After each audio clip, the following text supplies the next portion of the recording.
Thousands of people have died in the storm here recently. Thousands, not hundreds. I called a friend up in Pennsylvania and I said, Jack, how many people died in the storm down here? It started with a storm and ended with a federal raid. When the winds tore through Turtle Island, they didn't just knock down trees, they exposed a secret Eustace Conway kept for decades. This is complex, but if you understand the fundamentals of design, you can come up with whatever is needed. Authorities found a hidden hatch in his barn, leading to a room that shouldn't exist. Inside, bones that don't match any known animal, maps to secret locations in the mountains, and a warning note written in red ink. But here is the catch. Eustace wasn't surprised they found it. He was only disappointed they found it too soon. The raid that changed everything. Witnesses on the ground describe a scene that sounds like it was ripped straight out of a mystery novel. We are talking about hidden chambers, sealed government crates, and something in a jar that instantly made authorities call for backup. But here is the catch. This wasn't just a random discovery. It feels like the unraveling of a lifetime of secrets. For decades, that barn stood quietly on the edge of the preserve. It looked like nothing more than a simple structure made from hand-hewn logs and weathered wood. You're faced with this gaping hole in the rock face that looks like some kind of entrance into the underworld. Once you get inside, all you can make out is this dark passageway disappearing off into the distance. To anyone passing by, it was just another piece of his self-sustained paradise, a place where the mountain man stored tools, grain, and memories of a life lived off the grid. But people who have been close to Conway always sensed there was something off about it. The barn wasn't merely storage, it was sacred ground. Eustace guarded it like a fortress. Locals often joke that he treated it more like a museum than a workshop, warning visitors never to go inside unless he personally gave permission. That secrecy makes a lot more sense now. According to early reports, the discovery began with a totally routine safety inspection. After recent storms damaged parts of the region, county officials were dispatched to ensure the old structures were still safe to stand near. When they arrived at the barn, they found it locked with heavy iron latches, way heavier than what you would use for livestock or hay. Code-wise, there's nothing that even considers stuff like this, because nobody was building houses or structures this way at all when the concept of building code enforcement started to exist. After multiple attempts to contact Eustace failed, the team proceeded under supervision from local authorities to enter. Once inside, the atmosphere shifted immediately. The smell of aged pine and oil lingered in the air, which is normal, but there was something else underneath it.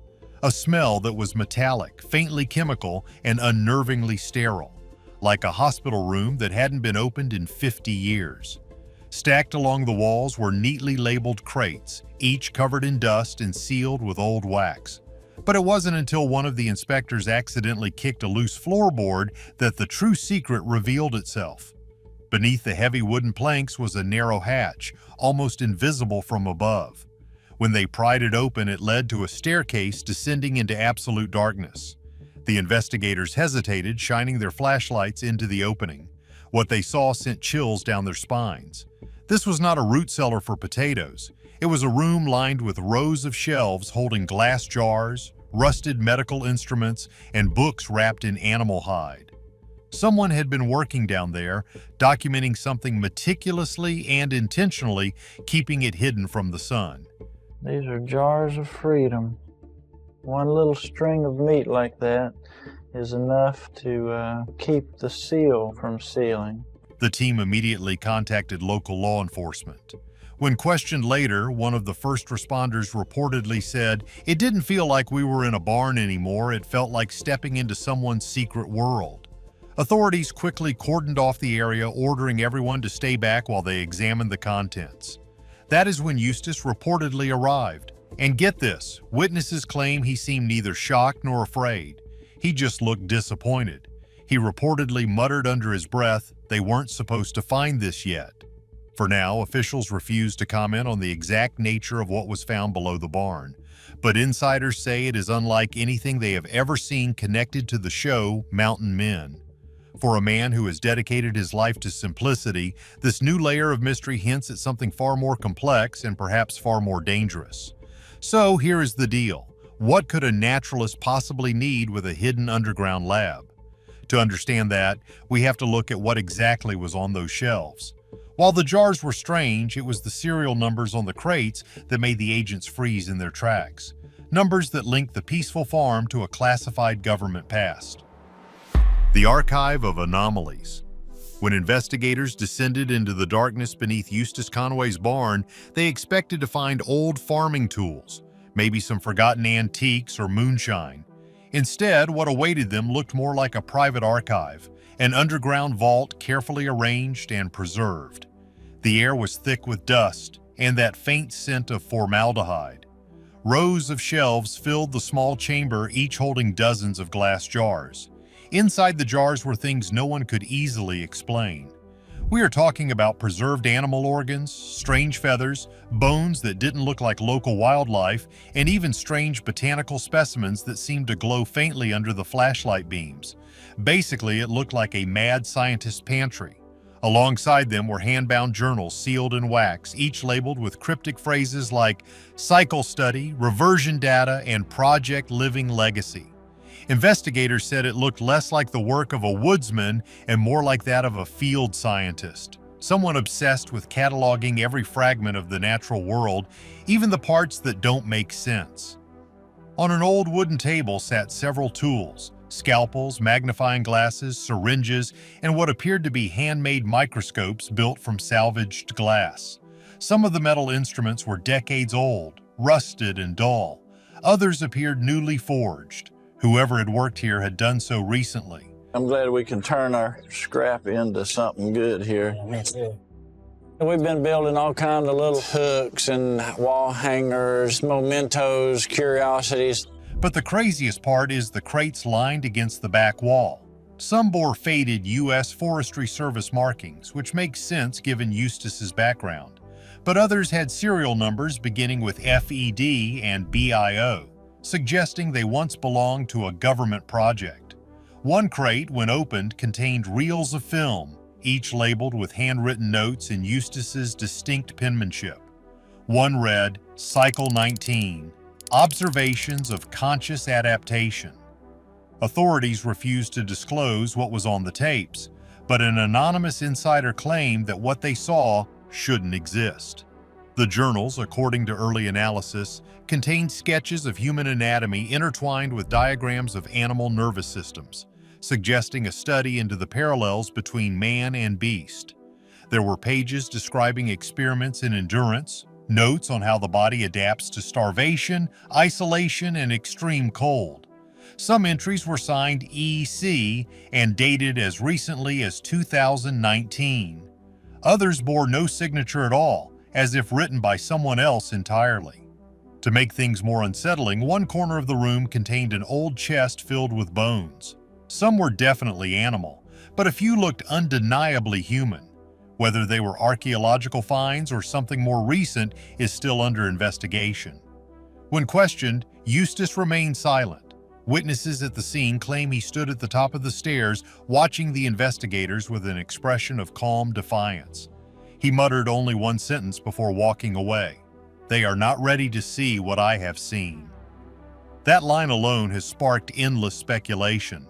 What did he mean by they? Who was he referring to? And most importantly, what kind of discovery could make a man like Eustace Conway, known for his honesty and integrity, risk everything to keep it hidden? Whatever the truth is, one thing is certain. The barn wasn't a storage place at all. It was a vault. And what it held inside might be the most shocking revelation of Eustace's life. But here is the catch. This was just the entryway. The real secret was hidden behind a false wall that nobody noticed until the second sweep. Just when they thought they had cataloged everything, an officer tapped on a wooden panel that sounded hollow, and what was behind it changed the investigation from a search to a crime scene.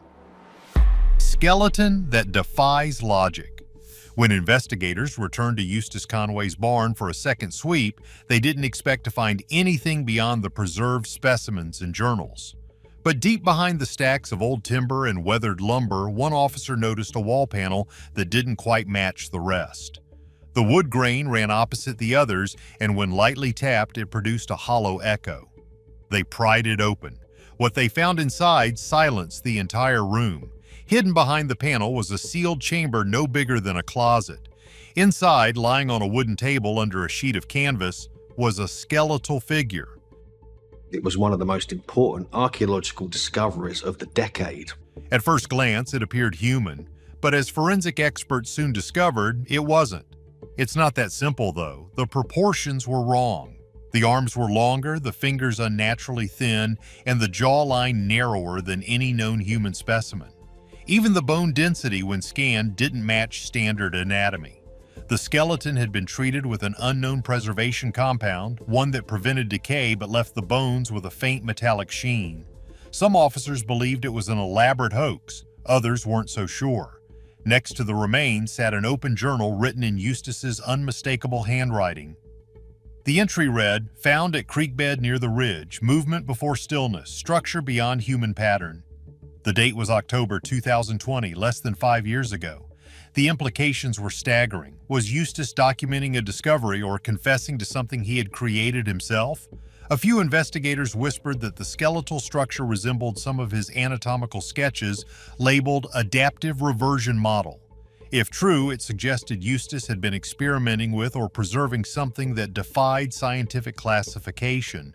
When questioned again, he gave no direct answers. He reportedly told one officer, "It is not what you think. It is not death. It is transition." Authorities immediately seized the remains and transferred them to a secure facility for study, but none have released details since. The FBI's sudden involvement only fueled rumors that what lay beneath Eustace's barn wasn't from this century or even this species. For now, the official explanation remains pending verification. But those who saw the skeleton with their own eyes said the same thing. It wasn't human, and it wasn't ancient. It was something in between. News of the skeleton spread faster than any of the officials could contain it. Within days, the story had escaped into the public. Social media was flooded with speculation. Amateur researchers dissected every leaked photo. Conspiracy channels claimed the discovery proved that Eustace Conway had uncovered evidence of something otherworldly, or something deliberately buried by history. But amid the chaos, one thing became clear. People were taking sides. Supporters of Eustace rallied to his defense, calling him a misunderstood visionary. They argued that the remains were either a teaching model or part of an old anthropological study that Eustace had preserved out of scientific respect. Many pointed to his lifelong dedication to education and preservation as proof that he would never fabricate something for attention. My dream is to teach people about the traditional mountain ways, survival skills, and homesteading skills, back to nature, just sort of traditional lore of all early people. But skeptics and investigators weren't convinced. To them, too many details didn't add up. The strange coded journals, the classified government markings, and the undeniable fact that the bones had never been registered or reported. Some even suggested that Eustace had stumbled upon evidence of an undiscovered species, or perhaps something intentionally hidden by authorities long ago. Through it all, Eustace remained silent, refusing interviews and avoiding public appearances. When he finally did respond, it wasn't through television or press, it was through a handwritten note nailed to the barn door. It read, "Nature is older than truth. What we fear, we bury. What we bury, the earth remembers." Those words only deepened the mystery. Was he admitting to finding something ancient or warning the world about what lies beneath our own history? And that is putting it lightly. Because while everyone was focused on the skeleton, the team digging underneath the foundation hit a void in the earth. It wasn't just a basement, it was a tunnel. The radar scans lit up with a network of passages stretching for miles. What I'm seeing in the camera right now is unmistakably man-made objects. The camera's picking up a smooth, flat surface with squared edges. You know, that's just not natural. Proving that the barn was just the entrance to a labyrinth that Eustace had been guarding for 30 years. As investigators continued digging beneath Eustace Conway's barn, what began as a simple excavation turned into something much larger. Beneath the foundation, teams uncovered a series of interconnected tunnels, narrow hand-carved passages leading deeper into the earth. The walls were lined with timber supports and old lantern hooks, suggesting that whoever built them had spent years working underground. One tunnel extended nearly 200 feet before opening into a larger chamber. Inside were more artifacts, rusted metal cages, glass jars filled with murky liquid, and a massive wooden table covered in old maps and diagrams. The maps didn't just show Turtle Island, they traced deep into the Appalachian Range, marking spots labeled R1 through R7. No one could explain what the symbols meant, but every one of them corresponded to remote wilderness areas known for strange local legends. So what do you think? Did Eustace Conway discover an ancient species beneath his land, or was this an elaborate government project he was trying to expose? There is a fine line between a hermit and a guardian. Let us know your theory in the comments below. And if you want more mysteries unearthed from the wild, make sure to hit that like button and subscribe. The truth is out there, you just have to dig for it.